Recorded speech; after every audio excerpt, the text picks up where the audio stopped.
बिस्मिल्लाहिर्रहमानिर्रहीम रब्बि इश्रह ली सदरी वयस्सिर ली अमरी वहलुल उक़दतम मिन लिसानी यफ़क़हू क़ौली रब्बि यस्सिर वला तुअस्सिर वतम्मिम बिल खैर।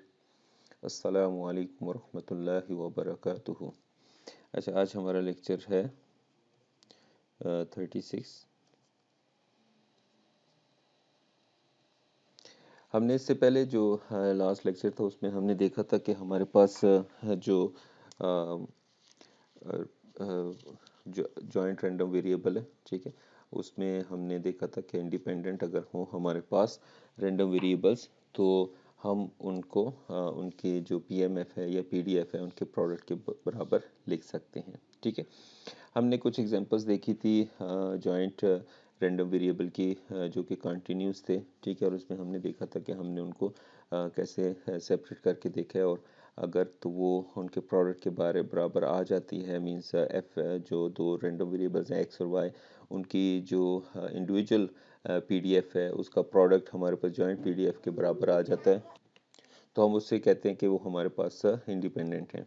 ठीक है, आज एक आगे एग्जांपल देखते हैं जिसमें हम डिस्क्रीट रैंडम वेरिएबल्स को देखते हैं। ठीक है, ये मैंने यहाँ कॉपी कर लिया हुआ है। This is quiz 5.6।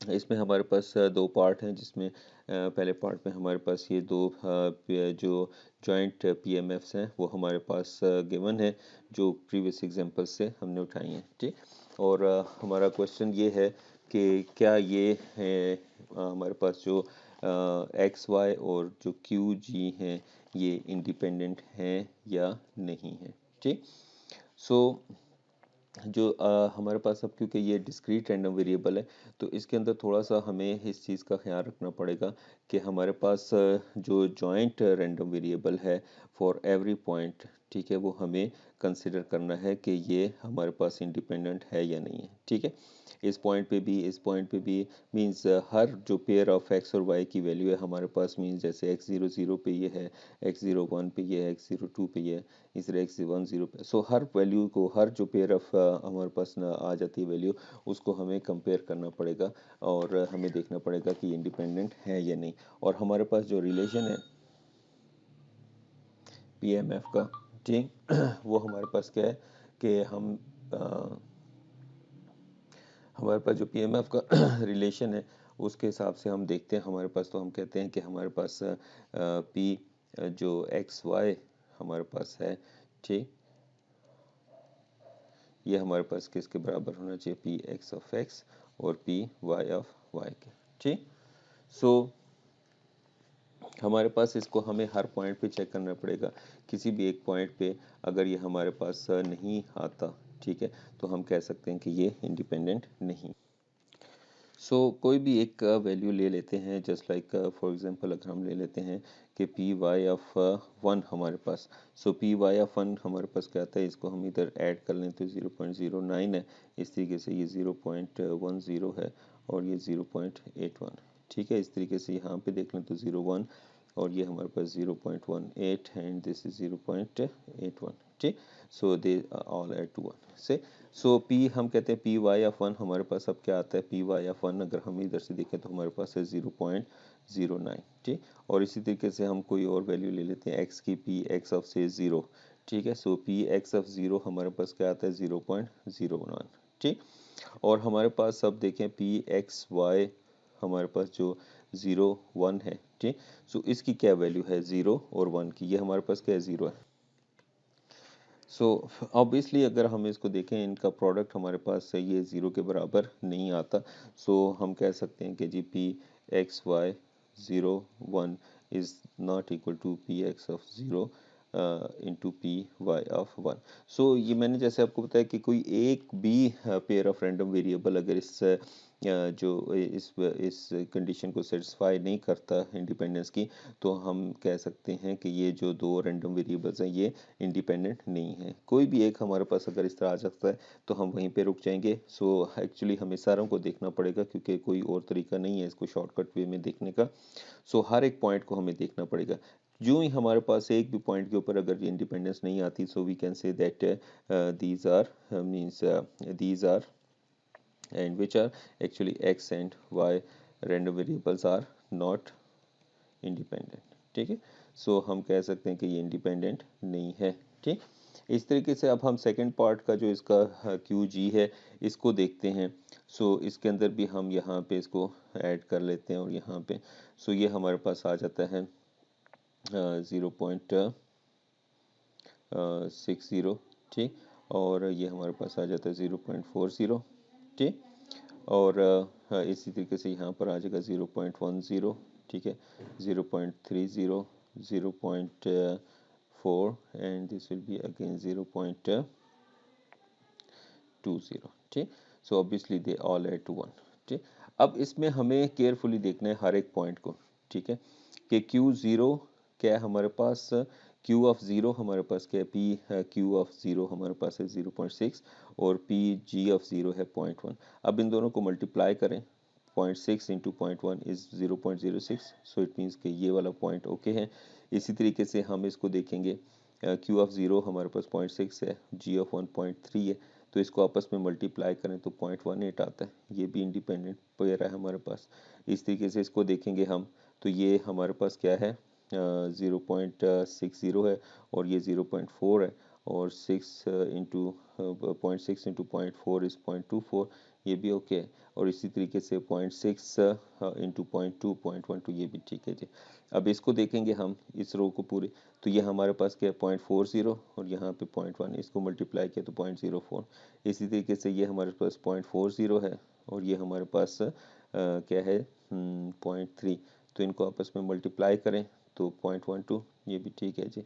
इस तरीके से ये 0.4 है, ये 0.4 मल्टीप्लाई करें 0.16, इस तरीके 0.84 है और 0.2 है, तो मल्टीप्लाई करें तो 0.08। सो अब इसमें हमने देखा कि ये सारे जो हमारे पास इसमें जो हमारे पास पेयर ऑफ रैंडम वेरिएबल्स बनते हैं एक्स वाई की तमाम वैल्यूज 0 0 0 1 0 2 0 3 एंड इस तरीके से 1 0 1 1 1 2 1 3। सो ये तमाम की तमाम हमने चेक किए कि ये इस कंडीशन को, ये वाली जो कंडीशन है इसको सेटिस्फाई करते हैं। तो जब ये इस कंडीशन को सेटिस्फाई कर रहे हैं तो इट मीन्स के ये आपस में इंडिपेंडेंट है। सो हम कह सकते हैं कि जो इसका बी पार्ट है, ठीक है, कि Q and G random variables Q and G are independent, ठीक है। सो ये हमें हर एक को चेक करना है, ठीक है।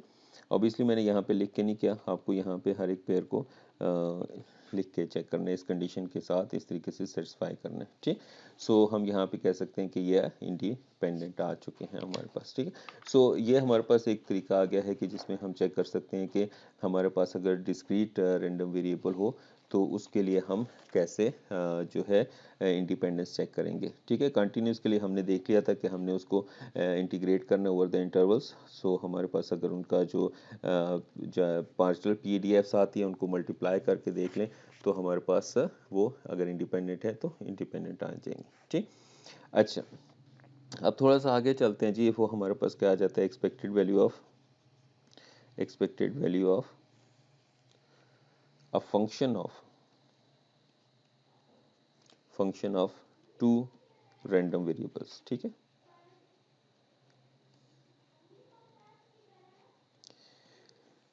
से इसमें क्या है जी कि हमारे पास अगर कोई फंक्शन है जी एक्स वाई, ठीक है, एक फंक्शन है दो रैंडम वेरिएबल्स का, ठीक है, और ये खुद भी एक रैंडम वेरिएबल होगा ऑब्वियसली क्योंकि इसमें रैंडम वेरिएबल्स हैं, ठीक है। तो हमारे पास जो expected value of G X है वो हमारे पास क्या आ जाएगी, हमारे पास जो इसकी expected value of function of this two random variables हैं, ये हमारे पास क्या आ जाएगी, ये हमारे पास क्या आएगी। अगर तो ये हमारे पास डिस्क्रीट है, ठीक है, तो डिस्क्रीट के सीन में क्या आ जाएगी, फॉर डिस्क्रीट रैंडम वेरिएबल्स, ठीक है। ये अगर हमारे पास डिस्क्रीट है तो सपोज हम इसको W का नाम देते हैं, एक नया रैंडम वेरिएबल, ठीक है, लिखना ज़रा आसान हो जाएगा। तो एक्सपेक्टेड वैल्यू ऑफ W, ठीक है, सॉरी ये एक्सपेक्टेड वैल्यू ऑफ W, इसको W का नाम दे दें, ठीक है। सो ये हमारे पास एक्सपेक्टेड वैल्यू ऑफ W हमारे पास क्या आ जाएगी इन टर्म्स ऑफ, अगर डिस्क्रीट है, summation over the range of x and summation over the range of y, ठीक। हमारे पास g x y और sorry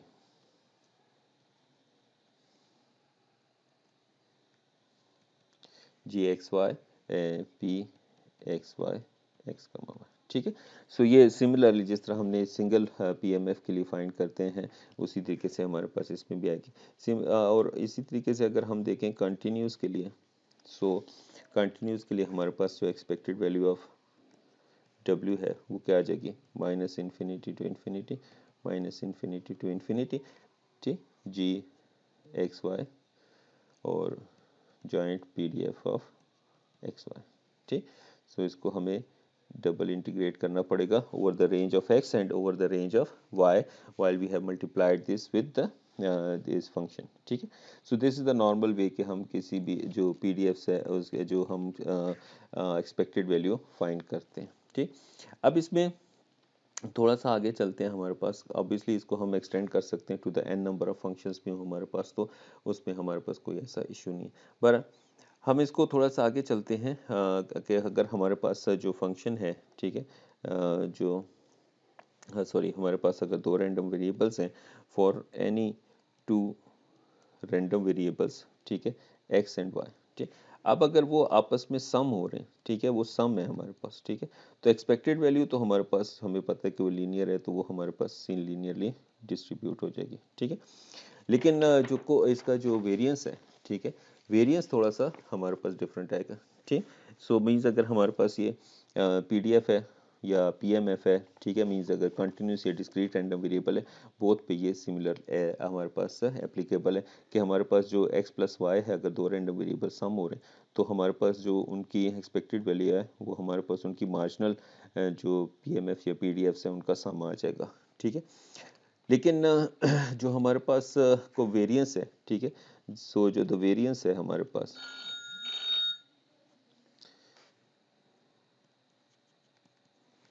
the variance of x plus y depends upon, ठीक है, डिपेंड्स अपॉन द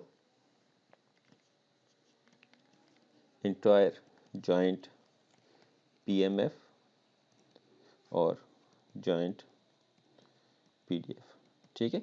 सो हमारे पास जो वेरिएंस है x प्लस वाई का, ठीक है, वो डिपेंड करेगा हमारे पास कि वो पूरी जो जॉइंट उसकी PMF या जॉइंट PDF है उसके ऊपर डिपेंड करेगा, ठीक है। जबकि हमने देखा है कि हमारे पास जो एक्सपेक्टेड वैल्यू है वो हमारे पास मार्जिनल PDF या मार्जिनल PMF से हमारे पास आ जाती है, ठीक। अब कैसे जी इसकी फॉर्मूलेशन वो देख लेते हैं कि हम कहते हैं जी variance of x plus y जो है हमारे पास वो क्या आ जाएगा, variance of x plus variance of y, ठीक। और हमारे पास नेक्स्ट एक टर्म आ जाती है to expected value of x minus mu x into Y minus mu Y, ठीक हो गया। सो अब हमारे पास ये तो हमारे पास इसके जो हमारे पास अलग से जो मार्जिनल हमारे पास PDFs हैं उनसे हमारे पास वेरिएंस ऑफ x और वेरिएंस ऑफ y आ जाता है, ठीक है। और ये जो टर्मिनोलॉजी है हमारे पास एक इसके अंदर एक्स्ट्रा आ जाती है। इसको हम ये जो टर्म है, ठीक है, ये वाली जो टर्म है हमारे पास, ठीक है, इसको हम क्या कहते हैं, हम इसको कहते हैं कोवेरिएंस, ठीक है। इसको हम क्या कहते हैं जी, कोवेरिएंस कहते हैं, ठीक। और कोवेरिएंस क्या चीज़ है, जैसे नाम से थोड़ा सा आइडिया हो जाता है कि हमारे पास ये दोनों रैंडम वेरिएबल्स की जो वेरिएशन है उनको बताएगा, ठीक है। दोनों रैंडम वेरिएबल्स की जो वेरिएशंस हैं वो कैसे हो रही हैं उसके बारे में बताएगा। अब वो कैसे बताएगा, इसको हम सेपरेटली टर्म को लिख लेते हैं, ठीक है। इसको हम रिप्रेजेंट करते हैं COV, ठीक है, ऑफ एक्स वाई, ठीक है, कोवेरिएंस ऑफ एक्स वाई। तो ये क्या है टर्म हमारे पास, expected value of x minus mu x into Y minus mu x mu Y, ठीक। सो ये हमारे पास आ गया कोवेरिएंस, ठीक। अब इसके अंदर एक तो हमारे पास पहले इसके देख लेते हैं कि इसकी वेरिएशन से क्या पता चलता है हमें, ठीक है। अब हम कहते हैं कि हमारे पास तीन ऑप्शंस है ना, कि अब अगर हमारे पास जो कोवेरिएंस ऑफ एक्स वाई है, ठीक है, वो ग्रेटर देन 0 है, ठीक। सो इससे हमें क्या पता चलता है, ठीक है, इससे हमें ये पता चलता है कि x और y, ठीक है, x से बल्कि x एंड y दोनों, ठीक है, जो हैं वो गो अप बढ़ेंगे या दे विल गो डाउन, ठीक है, टुगेदर, वो बढ़ेंगे या कम होंगे साथ साथ, ठीक है, कि एक बढ़ रहा है तो दूसरा भी बढ़ेगा, रैंडम वेरिएबल एक कम हो रहा है तो दूसरा भी हमारे पास उसके अंदर कमी आएगी। ठीक है, ये तब पॉसिबल है कि दोनों के सेम साइन हो। ठीक है, means obviously x and why have same science. ठीक है, जो वेरिएशन है वो सेम हो रही है। ठीक है, मीन्स दो, अगर एक पॉजिटिव है तो दूसरा भी पॉजिटिव होना चाहिए, एक नेगेटिव है तो दूसरा भी नेगेटिव होना चाहिए। ठीक, अच्छा, इसी तरीके से अगर हमारे पास दूसरी जो ऑप्शन है उसमें क्या है जी, कि अगर हमारे पास को वेरिएंस ऑफ एक्स वाई जो है वो लेस देन 0 हो जाए।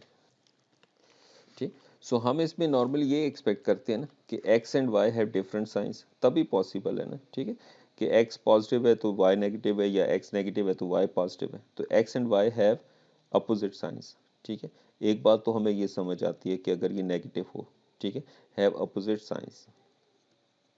दूसरी बात हमें क्या समझ आती है कि जैसे हमारे पास दोनों एक ही सेम साइन वाले थे, तो हमने कहा था कि दोनों या तो ऊपर जाएंगे, एक ऊपर जा रहा है दूसरा भी ऊपर जाएगा, एक नीचे आ रहा है दूसरा भी नीचे।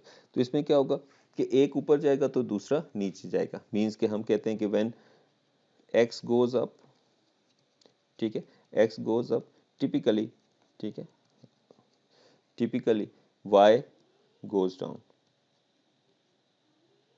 ठीक है, कि y नीचे आ जाएगा। ठीक है, मींस उनमें जो वेरिएशन है वो अपोजिट डायरेक्शन में होगी, जैसे हम इन्वर्सली प्रोपोर्शनल कह सकते हैं। ठीक है, means that's analogous kind of thing. ठीक, और तीसरी जो हमारे पास ऑप्शन आती है, ठीक है, वो एक है कि कोवेरिएंस अप्रॉक्सीमेटली जीरो है। अब अप्रॉक्सीमेटली में बहुत सारी चीज़ आ जाती है कि क्लोज टू जीरो भी हो तो हम उसको जीरो ले सकते हैं। ठीक है, और उसके अंदर वेरिएशन मतलब बहुत ही स्मॉल वैल्यू है, नेगेटिव है या पॉजिटिव, उससे कोई फर्क नहीं पड़ता। सो तो हम इसमें कह सकते हैं कि हम इसमें हमें जो एक की वेरिएशन दूसरे की वेरिएशन के बारे में हमें कोई चीज़, कोई आइडिया नहीं हमें मिल सकता। ठीक है, सो हम सिंपली कह सकते हैं कि हमें कोई इतना खास आइडिया नहीं होता कि इनकी वेरिएशन कैसे हो रही है। ठीक है, सो लेकिन इसके अंदर एक और चीज़ का अब इशू है, और वो क्या है? ठीक है, सबसे पहला इशू क्या है इसके अंदर? ठीक है, वो इशू ये है कि ये इसमें जो यूनिट्स हैं, ठीक है, वो यूनिट्स एक तो स्क्वेयर्ड हैं।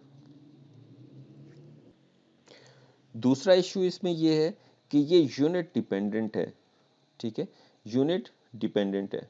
ठीक है, कि अगर हमारे पास फर्ज करें 1 सेंटीमीटर में है कोई क्वांटिटी, अगर हम उसको कन्वर्ट कर देते हैं मीटर में, ठीक है, तो मीटर में जब कन्वर्ट करेंगे तो डिवाइड बाय 100 हो जाएगा। ठीक है, और इसी तरीके से अगर क्योंकि मल्टीप्लाई होने दो नंबर हैं, ठीक है, तो दो नंबरों की डिवाइड बाय 100 करेंगे तो 10,000। सो 10,000 से जब किसी भी नंबर को डिवाइड करेंगे तो वो बहुत ज़्यादा स्मॉल नंबर बन जाएगा। ठीक है, so that will also become close to zero. ठीक, सो इस वजह से ये यूनिट डिपेंडेंसी इसकी ख़त्म करनी पड़ेगी हमें। ठीक है, बात समझ में आई है ना, कि अगर हम कोई भी एक कोई भी चीज़, कोई भी यूनिट्स है, हाइट्स हैं फर्ज करें किसी की, ठीक है, तो वो अगर हमारे पास यहाँ पे सेंटीमीटर स्क्वायर में है, ठीक है, तो जिस वक्त हम इसको मीटर स्क्वायर में लेके जाएंगे, ठीक है, मीटर स्क्वायर में लेके जाएंगे, तो जो भी टर्मिनोलॉजी है, जो भी वैल्यू है, उसको हम क्या करेंगे? डिवाइड बाय जो भी वैल्यू है उसको डिवाइड बाय हमें जो है वो 10,000 करना पड़ेगा। ठीक है ना, सो अब 10,000 पे करेंगे तो पहले हमारे पास सेंटीमीटर स्क्वायर में थी, ये मीटर स्क्वायर में तो आ जाएगी वैल्यू, लेकिन 10,000 टाइम्स कम भी होगी ना उसकी यूनिट नंबर जो है। ठीक है, सो इस वजह से वो बहुत स्मॉल हो जाएगा, मे बी हम कहें कि हम ये क्लोज टू जीरो है, तो हमें वेरिएशन का पता ही नहीं चल रहा। ठीक है, सो बहरहाल ये तो खैर थोड़ा सा इसके अंदर इशू है। तो इसको जैसे हमने वेरिएंस में पहले भी देखा था, वेरिएंस में हमने जिस वक्त एक सिंगल रैंडम वेरिएबल की बात कर रहे थे, तो वहाँ पे यूनिट स्क्वायर की हमें इशू था, फिर हमने उसके लिए हमने स्टैंडर्ड डेविएशन निकाली थी। लेकिन अब क्योंकि ये पेयर ऑफ रैंडम वेरिएबल है, तो यहाँ पर हम क्या करेंगे? यहाँ पर हम निकालते हैं, उसको हम कहते हैं कोरिलेशन, कोरिलेशन कोएफिशिएंट। पहले देखते हैं ये कोरिलेशन कोफिशिएंट कैसे हमारे पास आता है, फिर हम देखेंगे कि इसका फ़ायदा क्या है। कोरिलेशन कोफिशिएंट को हम रो से रिप्रेजेंट करते हैं, ठीक है, रो ऑफ एक्स वाई। ठीक, और that will be simply covariance of x y divided by square root of variance of x into variance of y. So इस ये क्या आ जाएगा जी? Covariance of x y divide by standard deviation of x, standard deviation of y. ठीक, अब ऊपर जो भी यूनिट है, ठीक है, फर्ज करें एक्स आपके पास एक यूनिट है, ठीक, और से किलोग्राम में सपोज, और ये सपोज सेकंड में है, ठीक। तो ये ऊपर यूनिट क्या आएगी, किलोग्राम सेकेंड, ठीक है। तो नीचे भी हमारे पास किलोग्राम सेकेंड, तो वो हमारे पास कट जाएंगी ना यूनिट्स, ठीक है, क्योंकि हमारे पास डबल यूनिट है ना, कोवेरियंस। सो किलोग्राम सेकेंड है, नीचे भी किलोग्राम सेकेंड है, ठीक है, तो वो क्या हो जाएंगी, आपस में कैंसिल हो जाएंगे, ठीक है। सो क्योंकि ये वेरिएंस है, वेरिएंस की तो स्क्वायर्ड होती है ना वैल्यूज, तो किलोग्राम स्क्वायर सेकेंड स्क्वायर, तो यहाँ पर हमारे पास क्या आ जाएगा, किलोग्राम सेकेंड। सो वो आपस में कैंसिल हो। तो यहाँ पे हमारे पास रो एक्स वाई में सबसे इंपॉर्टेंट बात क्या आ गई कि ये हमारे पास डायमेंशन लेस है, ठीक है। क्या है जी, ये डायमेंशन लेस है। और इसकी सबसे अहम बात क्या है हमारे पास, कि ये हमारे पास जो रो की वैल्यू है, ठीक है, रो की जो वैल्यू है, रो एक्स वाई, ये हमारे पास बिटवीन 1 एंड -1 आ जाती है, ठीक है। सबसे जो इसकी अहम प्रॉपर्टी है कि इसमें हमारे पास जो इसकी वैल्यू है वो हमारे पास -1 और 1 के दरमियान आ जाती है। और अब डायमेंशनलेस होने की वजह से हम सेंटीमीटर स्क्वायर में रखें वैल्यूज़ को या मीटर में रखें, मीटर स्क्वायर में रखें, जिस तरह यहाँ पर, तो हमें कोई भी डिवीजन नहीं होगी, कोई कुछ नहीं होगा, तो हमारे पास वेरिएशन जो है वो कंसिस्टेंट रहेगी, ठीक है, हमारे पास यूनिट का कोई मसला नहीं रहेगा। सो इसी तरीके से हम कह सकते हैं कि जब हमारे पास rho X Y greater than 0 है, ठीक है, तो हम क्या कहेंगे, X and Y are positively correlated, ठीक है, आर पॉजिटिवली कोरिलेटेड, ठीक है, मीन्स एक बढ़ है तो दूसरा भी बढ़ेगा, ठीक है, पॉजिटिवली कोरिलेटेड है, ठीक है। और इसी तरीके से अगर हम कहते हैं कि रो एक्स वाई जो है हमारे पास लेस देन 0 है, ठीक है, तो हम क्या कहेंगे, X and Y are negatively correlated, negatively correlated, के कम हो रहा है तो दूसरा भी कम होगा, ठीक है। फिर हम कहते हैं कि अगर जो हमारे पास रो है एक्स वाई, ठीक है, that is approximately close to 1, ठीक। सो हम क्या कहते हैं, मीन्स से 0.9 है अप्रॉक्सीमेटली, ठीक। सो हम क्या कहते हैं जी कि रो ऑफ है जो एब्सोल्यूट वैल्यू ऑफ है, ठीक है, इसकी जो एब्सोल्यूट वैल्यू है दैट इज ग्रेटर देन 0.9, ठीक। सो हम क्या कहेंगे कि X and Y are highly correlated, ठीक है, मीन्स के आपस में बहुत ज़्यादा उनका रिलेशन डेवलप हो चुका है, ठीक है, डेवलप हो गया, तो हमारे पास ये हाईली कोरिलेटेड होगा अगर वो हमारे पास 1 के करीब से। और अब एब्सोल्यूट लेने का मतलब यही है कि हमारे पास अगर ये -1 साइड पर हो या +1 साइड पर हो, ठीक है, सो पॉजिटिव हो या नेगेटिव हो, तो ये हमें हाई कोरिलेशन ही बताता है, ठीक है, नेगेटिवली कोरिलेटेड हो या पॉजिटिवली कोरिलेटेड हो, सो हमारे पास ये बोथ साइड पे हो सकता है, लेकिन ये हमारे पास हाईली कोरिलेटेड ही होंगे। इसी तरीके से अगर रो एक्स वाई हमारे पास 0 आ जाए, ठीक है, so x and Y are not correlated, ठीक है, कि आपस में वो उनका कोरिलेशन 0 है, ठीक है, are not correlated to each other, ठीक। सो उसमें आपस में उनका कोई भी कोरिलेशन नहीं आता, ठीक। अच्छा, अब इसके साथ एक और हमारे पास जो पैरामीटर है, एक प्रॉपर्टी पहले इसकी देख लेते हैं, ठीक है, इसकी सपोज हमारे पास, ठीक है, स्टार बना लें इसको, y is equal to a x plus b है, ठीक। सो हमारे पास जो इसका कोरिलेशन कोफिशिएंट है, correlation coefficient of x y जो हमारे पास आ जाएगा, ठीक है। सो हम कहते हैं ये -1 होगा जब a लेस देन 0 होगा, ठीक है, सो a पे डिपेंड कर रहा होगा, 0 होगा अगर a 0 होगा, और ये +1 होगा अगर a पॉजिटिव होगा, ठीक है। सो ये जस्ट प्रॉपर्टी इसकी है हमारे पास। अब इसके साथ एक और हमारे पास टर्मिनोलॉजी यूज होती है जिसको हम कहते हैं कोरिलेशन, ठीक है, पहले हमने देखा कोरिलेशन कोफिशिएंट, ठीक है, अब ये सिंपल कोरिलेशन हमें बताता है कोरिलेशन के आपस में, कोरिलेशन उनका आपस में क्या कोरिलेशन है, ठीक। सो कोरिलेशन हम किस तरीके से इसको लिखते हैं, सॉरी, वो हमारे पास आ जाएगा आर सिंपल, ठीक है, सब x y which is equal to expected value of x Y, ठीक है, दो रैंडम वेरिएबल्स हैं जो कि इस फॉर्म में है, तो हमारे पास ये आ जाएगा, ठीक। अब इसमें हमारे पास जो कुछ प्रॉपर्टीज़ हैं इसकी वो देख लेते हैं, ठीक है। सबसे पहली क्या है जी, हमारे पास कोवेरिएंस ऑफ एक्स वाई, ठीक है। अब इन टर्म्स ऑफ हमारे पास ये कोरिलेशन हम अगर इसको देखना चाहें तो हमारे पास क्या होगा, गैमा सॉरी या r x y minus mu x mu Y. ठीक, इसी तरीके से अगर हमारे पास variance of x plus y है, ठीक है, से सो हमारे पास ये किसके बराबर आ जाएगा, variance of x plus variance of y plus 2 covariance of x Y. ठीक, अच्छा इसी तरीके से हमारे पास अगर एक्स वाई के बराबर है, ठीक है, so covariance of x y क्या आ जाएगा हमारे पास, which is equal to variance of x variance of y, ठीक है, क्योंकि दोनों सेम है। ठीक, और जो इसका कोरिलेशन है वो हमारे पास क्या आ जाएगा, simply second moment expected value of x square, या हम उसको expected value of y square कुछ भी लिख सकते हैं। ठीक हो गया, तो ये हमारे पास इसकी एक प्रॉपर्टी थी। इस तरीके से कोवेरिएंस को हम लिख सकते हैं इन टर्म्स ऑफ कोरिलेशन। ठीक है, हमने लिखा है, सॉरी हमने लिखा है, ठीक है, कोवेरिएंस को हम लिख सकते हैं r x y minus mu x mu Y. ठीक, अच्छा एक एग्जांपल देखते हैं। ठीक, अच्छा हमारे पास एक जॉइंट पीएमएफ गिवन है जो प्रीवियस एग्जांपल में भी हमने देखी थी। ठीक है, मैं उसको दोबारा कॉपी।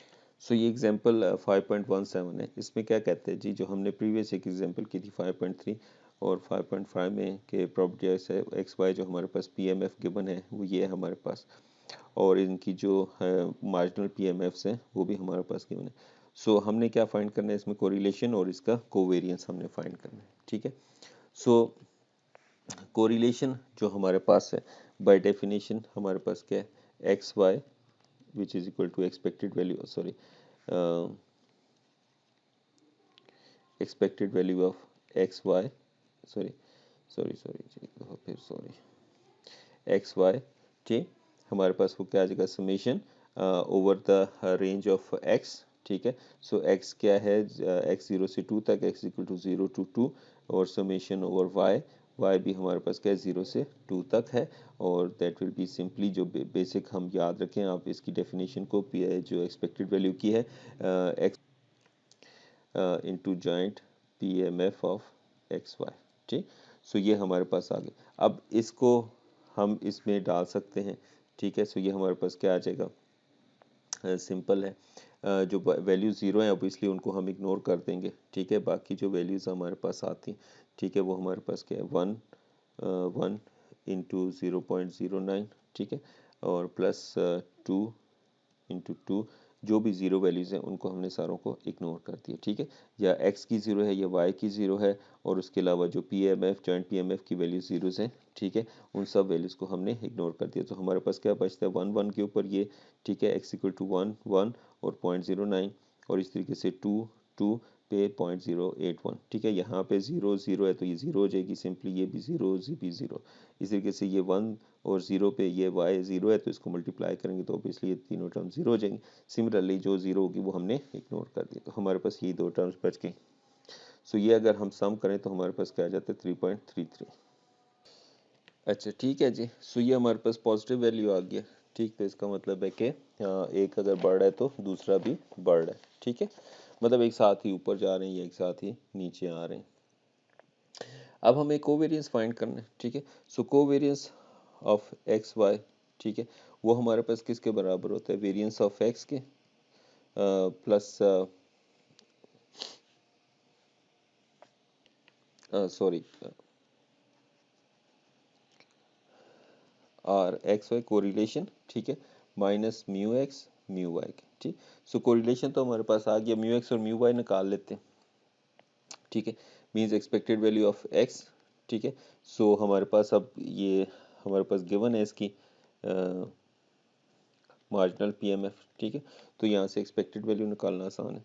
ठीक है, 1 इंटू 0.18 प्लस 2 इंटू 0.81।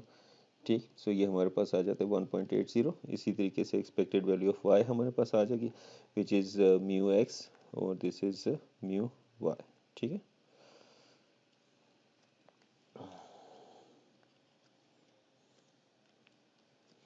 सो ये हमारे पास आ जाती है 1 इंटू 0.09, ठीक है, प्लस 2 इंटू 0.81, सो ये 1.71, ठीक।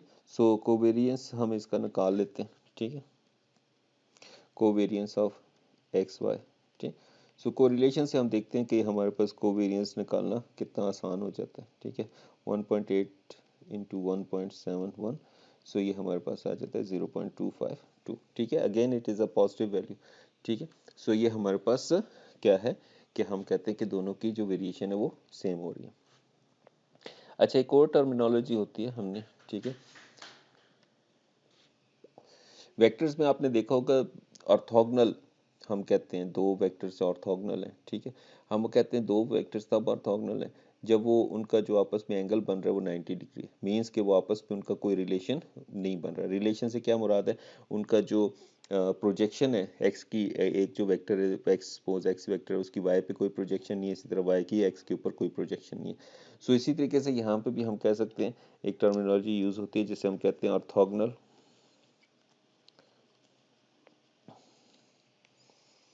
ऑर्थोगोनल रैंडम वेरिएबल्स, ठीक है। अब ये कब होंगे, टू रैंडम वेरिएबल्स जो हमारे पास है, two random variables x and Y are orthogonal if and only if जो इनकी कोरिलेशन है हमारे पास वो आपस में जीरो आ जाए, ठीक है। तो हम क्या कहेंगे कि ये जो हमारे पास दो रैंडम वेरिएबल्स हैं ये ऑर्थोगोनल हैं, ठीक। और एक और टर्मिनोलॉजी होती है हमारे पास जिसको हम कहते हैं अनकोरिलेटेड, ठीक है, अनकोरिलेटेड, ठीक है, उनको हम क्या कहते हैं जी, अनकोरिलेटेड। अनकोरिलेटेड कब होते हैं, ठीक है, two random variables x and Y are uncorrelated if covariance अगर हमारे पास उनका जीरो आ जाए तो हम क्या कहेंगे कि वो अनकोरिलेटेड है, ठीक है। जबकि ऑर्थोगोनल का मतलब है कि, याद रखें, ऑर्थोगोनल का मतलब है कि जीरो कोरिलेशन है और अनकोरिलेटेड का मतलब है जीरो कोवेरियंस है, ठीक है। अनकोरिलेटेड का क्या मतलब है, जीरो कोवेरियंस है उनके आपस में, ठीक है। अच्छा, इसकी अब कुछ प्रॉपर्टीज थोड़ी सी और देख लेते हैं, ठीक।